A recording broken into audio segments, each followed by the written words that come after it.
сендермен шаттық шеңберін құратын боламыз. Қазір біз екі топқа бөліну үшін біреуіміз зат есім, екіншіміз сын есім сөздерді айтатын боламыз. Мен бастаймын, сендер жалғастырасыңдар. Мектеп. Жасыл. Қарындаш. Әдемі. Оқушы.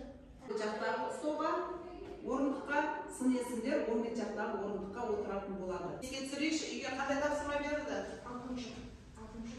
6-шы тапсырма. Ол жерде не істеу керек еді?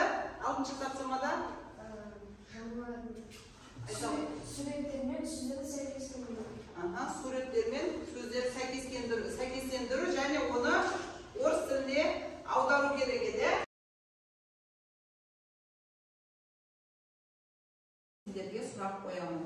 Сұрақ-жауап әдісі арқылы сабақтың тақырыбын ашатын боламыз. Бірінші сұрақ. Мектебің қай жылы салынған? Қане, кім айтады? Жахангир айта ғой. Мектебіміз 1999 жылы ашылды. Жарайсың, отыра ғой. Менің мектебім. Жаңа сөздермен танысамыз. Қане, тақырыпты жазыңдар. Қазанның 18-і, сынып жұмысы, менің мектебім. Жаңа сөздерді жазамыз.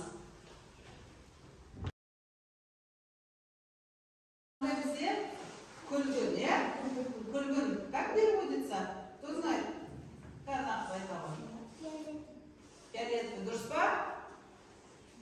Дұрыс. Жазамыз қосымша ақпаратты екінші қатарға жазамыз. Яғни бұл жерде мәтін не туралы жазылған? Мектеп туралы жазылған, е? Мектебіміз қандай? Қай жылы ашылды?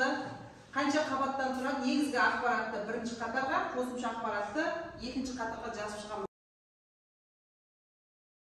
Қазір біз сендермен лумия ойыны арқылы сабақты қорытындылайтын боламыз. Мектеп, школа, правильно, отыра ғой.